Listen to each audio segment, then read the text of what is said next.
Hi friends, welcome back to my channel home made tasty ఫుడ్కి స్వాగతం అండి. ఈరోజు వీడియో వచ్చి మిర్చి బజ్జీ ఫ్రై చేస్తున్నానండి. ఇది చాలా టేస్టీగా ఉంటుంది. అస్సలు మీరు ఒక్కసారి చేసుకొని చూడండి, చాలా వెరైటీగా ఉంటుంది. ఇప్పుడు మిర్చి బజ్జీ మనం బజ్జీలు వేసుకుంటాం చూడండి, అలానే మిరపకాయలు తీసుకునేరు మండిపోద్ది.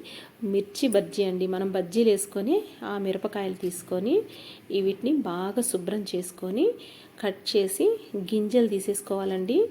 గింజలు ఉంచుకుంటే కారం ఎక్కువగా ఉంటుంది. ఇలా సన్నగా ముక్కలుగా కట్ చేసి పెట్టుకొని, అలాగే దానికి తగినంత ఆనియన్స్, ఉల్లిపాయలు కొంచెం ఎక్కువే తీసుకుందాం, ఎందుకంటే అవి కారంగా ఉంటాయి కాబట్టి. కొంచెం స్వీట్నెస్ వచ్చేదానికి ఆనియన్స్, ఒక గుప్పెడు కరివేపాకు తీసుకొని బౌల్లో కొంచెం ఆయిల్ వేసుకొని ఫ్రై చేసుకుందాం.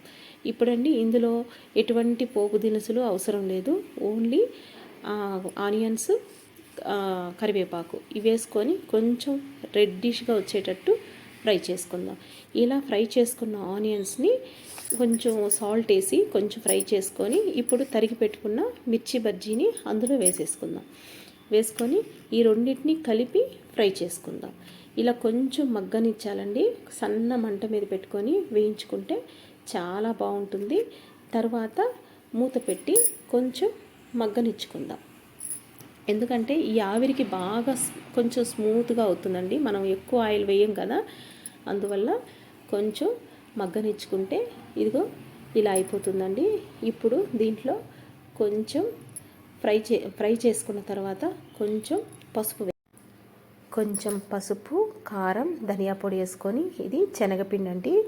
ఇది శనగపిండేనండి మెయిన్ ఇంపార్టెంట్. శనగపిండి వేసుకొని కొంచెం సన్న మంట పెట్టుకొని దూరగా వేయించుకోవాలండి. ఇది ఎంత వేయించుకుంటే మనకు అంత టేస్టీగా ఉంటుంది. అసలు ఆ శనగపిండి వేయింపుడు ఉన్న ఆ స్మెల్లే చాలా టేస్టీగా ఉంటుంది. మామూలుగా మనం పల్లీల పౌడర్ అలాంటివి వాడుతుంటాం కదా, దీనికి అది కాదండి. శనగపిండి వేసుకొని దానికి తగినంత కొంచెం సాల్ట్ వేసుకొని బాగా మగ్గనిచ్చేద్దాం.